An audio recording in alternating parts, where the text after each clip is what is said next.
تمر فوق النخلة ثاء ثاء ثاء. Salam alaikum, bonjour tout le monde. Voilà, donc vous êtes toujours dans votre formation pour apprendre la langue arabe. Dans notre cours d'aujourd'hui, nous verrons les voyelles en arabe, bien sûr. Donc on a déjà parlé de ça lors du premier cours, mais là, on va bien détailler là-dessus. Donc suivez bien avec moi, ça va être vraiment très intéressant pour vous. Allez-y, on commence. Donc, tout d'abord, on va parler des voyelles courtes ou les voyelles simples, ce qu'on appelle al-harakat al-basita. Al-harakat al-basita. Très bien. Alors, tout d'abord, on a ce qu'on appelle fatha. Fatha. Supposons qu'on a la lettre ici, où il y a les pointillés. Alors, les pointillés représentent la lettre, en fait, n'importe quelle lettre. Donc, si on met un petit trait au-dessus de la lettre, ça va donner la voyelle A. Très bien, on appelle fatha. Donc un petit trait au-dessus de la lettre.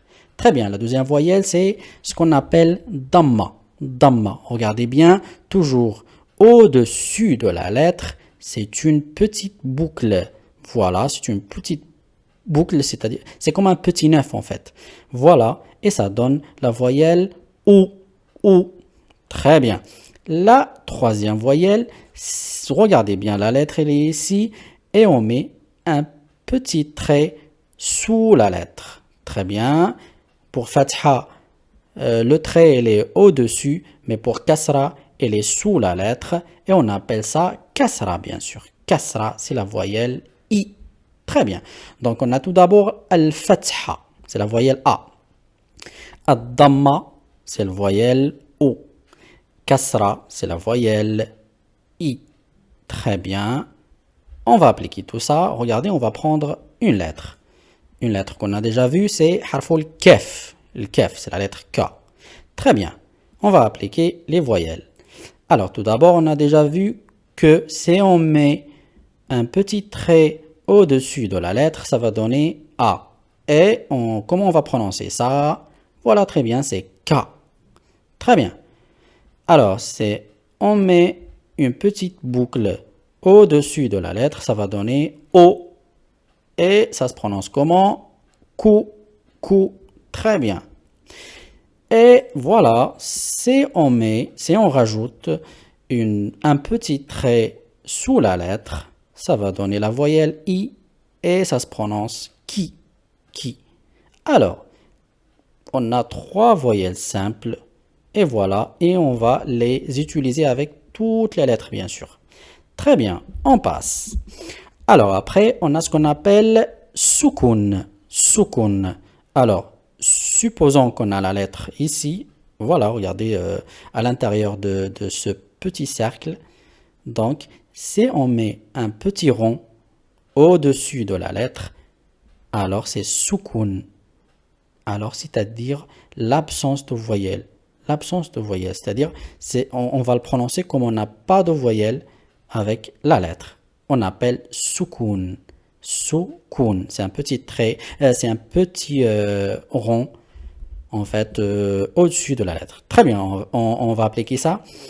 On prend deux lettres qu'on a déjà vues, c'est harful kef et harful mim. Très bien, alors si on rajoute un petit rond en haut, alors ça va donner quoi? Que.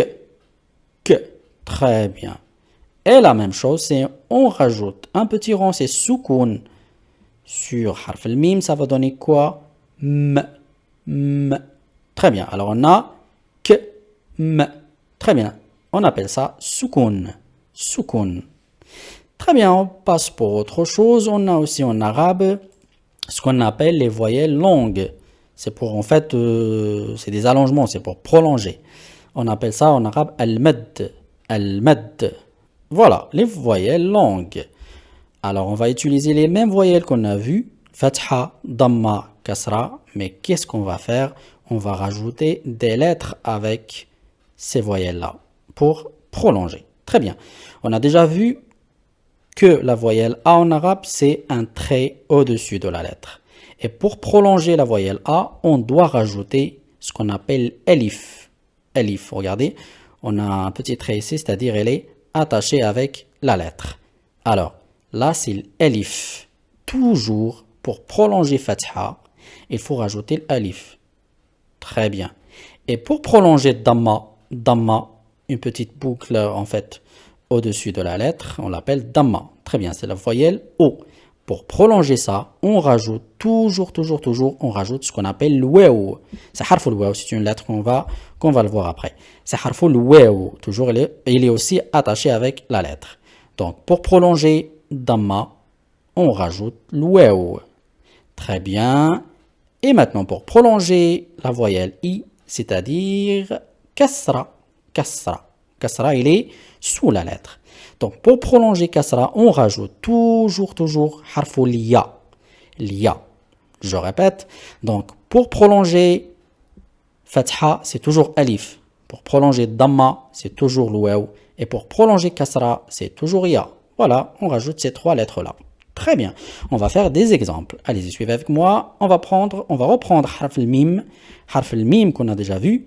Et regardez, si on met seulement fatha, ça va donner ma. Mais si on rajoute alif comme on a dit ici, on va prolonger. On va dire ma. Très bien. Alors là, on a damma. Damma, c'est o. Donc ça va donner mo. Mais si on rajoute harf al-waw, ça va donner mou. Très bien. Maintenant, le mim avec kasra. Le trait en bas, c'est kasra, c'est la voyelle i. Et ça va donner mi. Mais si on rajoute l'ia, comme on a dit ici, ça va donner mi. Très bien. Alors, ma, mou, mi. Très bien. Alors, c'était les voyelles longues. Très bien. On passe pour autre chose aussi. C'est très important. Alors, c'est ce qu'on appelle tanwin. Tanwin. Alors, suivez bien avec moi. C'est quoi tanwin en fait? On va utiliser toujours les mêmes voyelles qu'on a vues au début. C'est les voyelles de base, c'est les voyelles simples. C'est fatha, kasra et damma. Mais là, on va doubler en fait les voyelles. On va les doubler. Regardez. Si on met double fatha au-dessus de la lettre. Si on met double kasra sous la lettre. Et si on met aussi double damma au-dessus de la lettre. Comment on va prononcer ça? On a dit c'est tanwin. Tanwin, c'est-à-dire on va entendre le son n à la fin. C'est-à-dire comment on va rajouter la lettre n à la fin. On va rajouter harf noun à la fin. C'est-à-dire, on va faire ça avec des exemples. Regardez bien. Alors là, on va prendre harfo. Harfo quoi? C'est harfo le ba. Voilà, on l'a déjà vu. C'est harfo le ba. Avec un point en bas, c'est harfo le ba. C'est B. Harfo le ba. Très bien. Alors si on met fatha ici, ça va donner ba. Mais maintenant, si on met deux fatha, si on double fatha, ça va donner quoi? On a dit on va entendre la lettre N à la fin. Ça va donner quoi? Ben. Ben. Très bien. C'est ben. Les deux fatha, c'est an. An. Et ça va donner ben. Voilà, très bien. Et maintenant, si on double les damma, ça va donner quoi? Double damma, ça va donner quoi? Si on met une seule damma, ça va donner bou. Mais si on met deux damma, ça va donner bun. Bun. Voilà, c'est un en fait. Très bien. Voilà, ça va être facile pour les kasra. Alors, deux kasra, ça va donner quoi? Bin. Bin.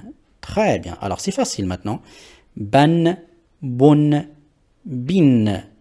Mais en fait, notez bien la petite en fait particularité de double fatha. Voilà.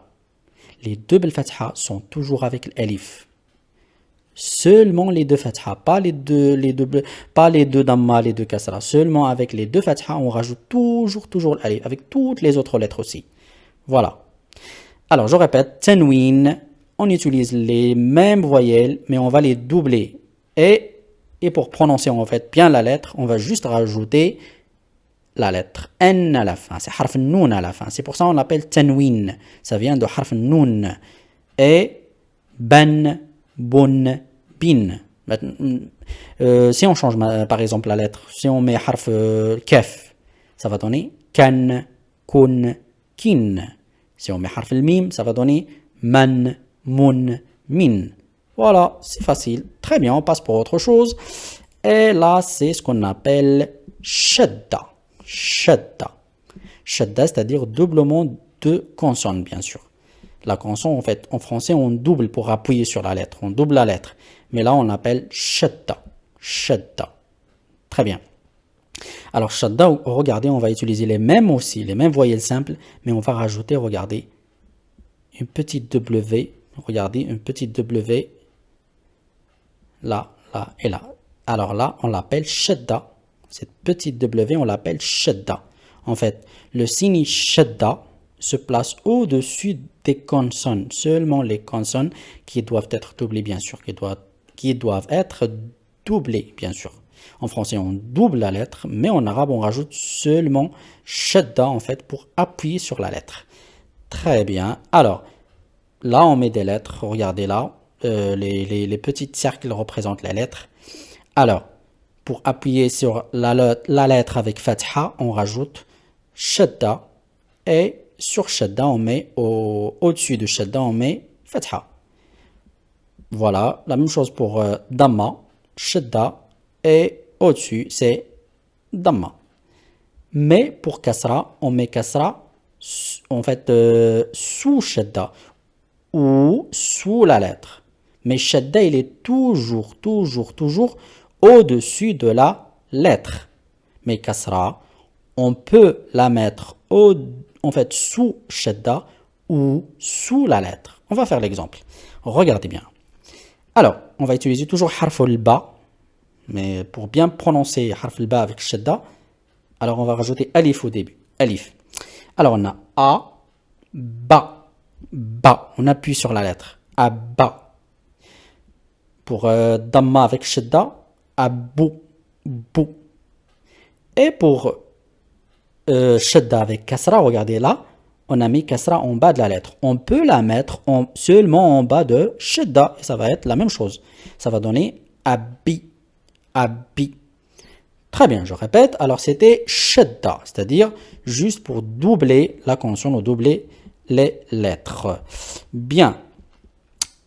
Abba, abou, abi.